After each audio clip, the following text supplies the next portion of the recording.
From the studios of Atlantic Television Network in Port Harcourt, this is ATN International News. First, the headlines. South Sudan cattle camps attack kills 35.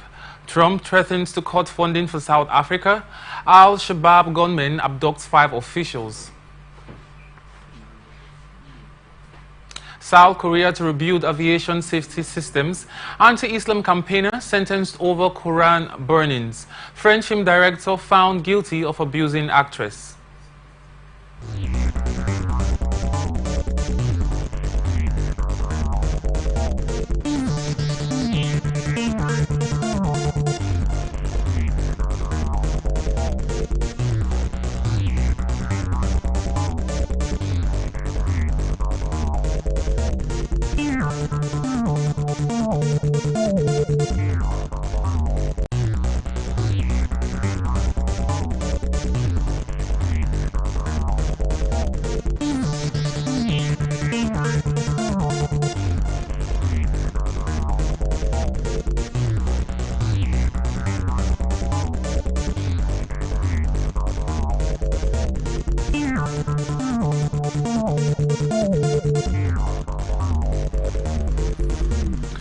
Eastern Congo Rebel Alliance, that includes the M23, has declared a ceasefire for humanitarian reasons starting on February 4. The group, known as the Congo River Alliance, said in a statement. The alliance added that it had no intention of capturing Bukavu, South Kivu's provincial capital, after it seized Congo's largest eastern city of Goma last week. U.S. President Donald Trump has said he will cut all future funding to South Africa over allegations that it was confiscating land and threatening certain classes of people very badly. Last month, President Cyril Ramaphosa signed into law a bill that allows land seizures without compensation in certain circumstances.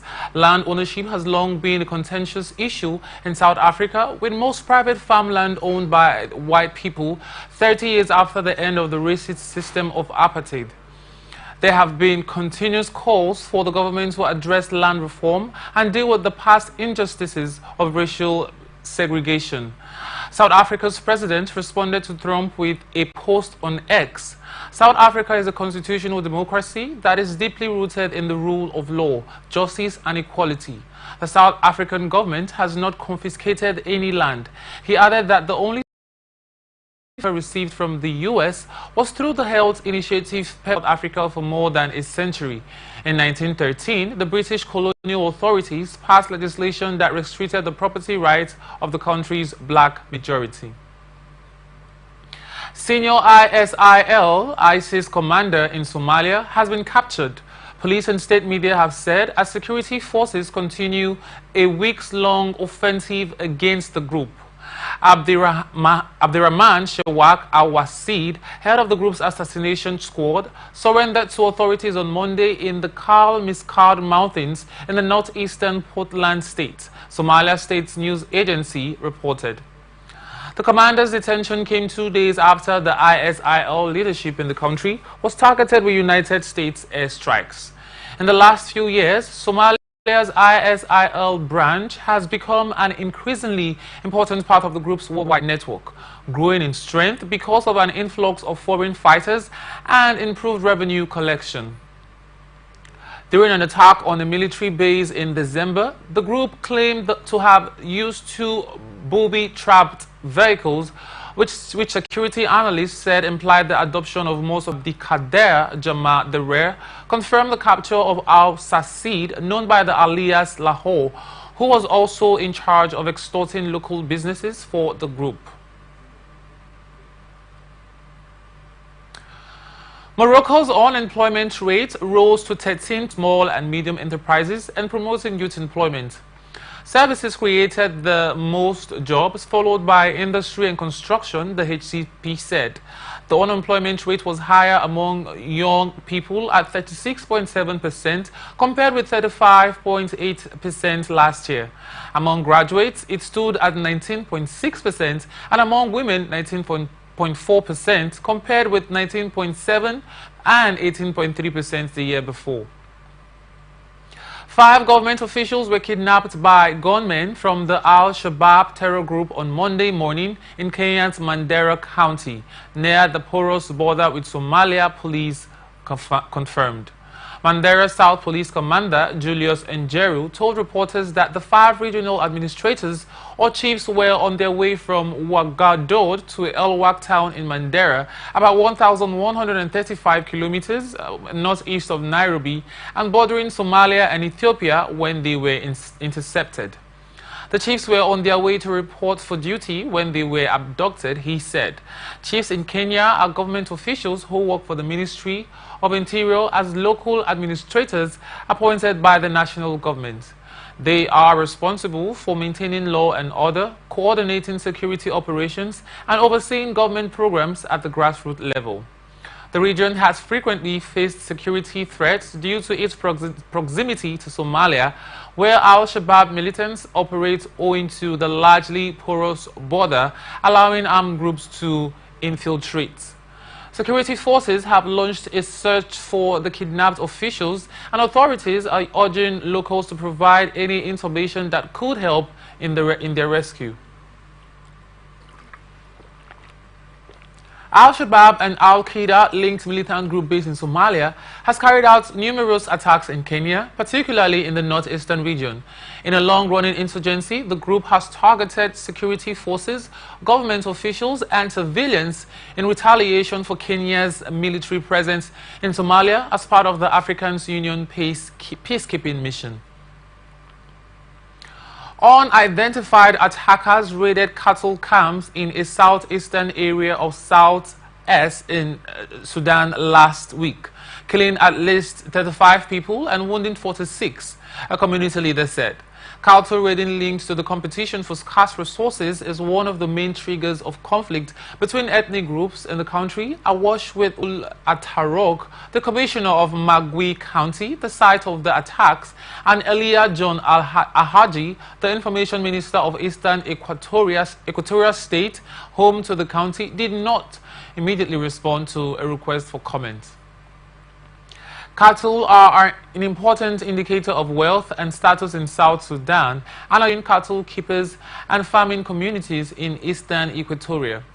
Such attacks and counterattacks must stop, Hassan said in a statement that condemns the violence and urged all parties to show restraint.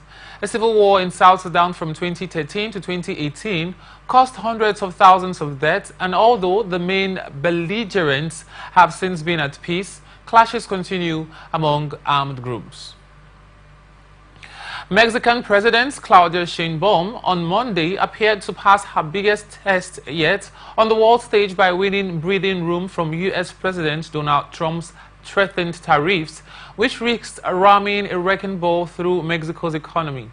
Some politicians and analysts commended the Mexican leader's measured public tone and apparent ability to blunt Trump's charge after she reached an agreement with the U.S. president to pause tariffs for a month as Mexico sends 10,000 troops to the border to stop the flow of drugs and migrants. President Sheinbaum played it well, masterfully. George Guajado, a former Mexican ambassador, leaders will see in Sheinbaum how to do it well. Canadian Prime Minister Justin Trudeau, who unlike Sheinbaum, had unveiled a list of targeted tariffs in retaliation for Trump's measures, this posed a temporary win for Sheinbaum, which will be dependent on her ability to produce immediate results on migration and on security. The 25% tariffs, which Trump first threatened in November to demand Mexico and Canada stem the flow of fentanyl and illegal immigrants into the U.S., a cool head during tariff talks. Ecuador's conservative president said on Monday that he is raising tariffs on Mexican imports in a move that echoes the trade barriers that U.S. President Donald Trump announced but then paused against Mexico. Ecuadorian President Daniel Noboa said on Monday that the 27 tariff to be applied on Mexican goods was aimed at boosting local manufacturers, but the conservative leader may also be seeking favor with Washington, where the Trump administration said on Saturday that it would impose its own 25% tariffs on Mexico. Negotiate. Trump has demanded that Mexico do more to crack down on illegal immigration and fentanyl smuggling across the border. Noboa, who took time away from a re-election campaign to attend Trump's inauguration last month in Washington, has hailed Trump's win as a victory for Latin America. Ecuador's announcement comes amid the South American country's separate and bitter diplomatic dispute with Mexico, which last year severed diplomatic ties after Ecuadorian police broke into the Mexican embassy to arrest Ecuador's former Vice President George Glass. El Salvador has agreed to house violent U.S. criminals and receive deportees of any nationality, U.S. Secretary of State Marco Rubio announced on Monday.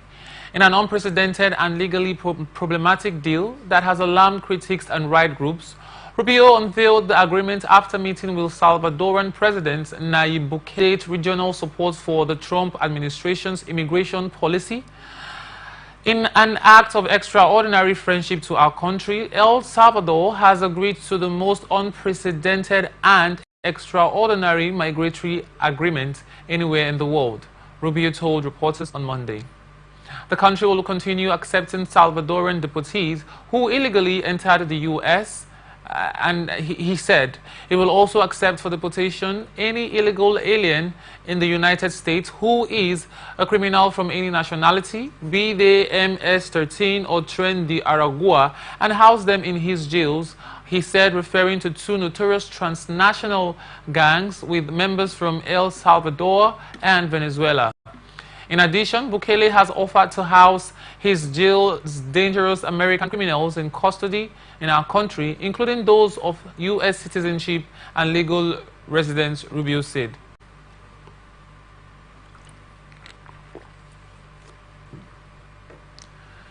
It is unclear whether the U.S. government will take the offer. However, with questions around the legality of such moves, any effort by the Trump administration to deport incarcerated U.S. nationals to another country would face significant legal pushback. The U.S. is absolutely prohibited from deporting U.S. citizens, whether they are incarcerated or not, Letty Volpe, a law professor at UC Berkeley who specializes in immigration law and citizenship theory, told CNN over email.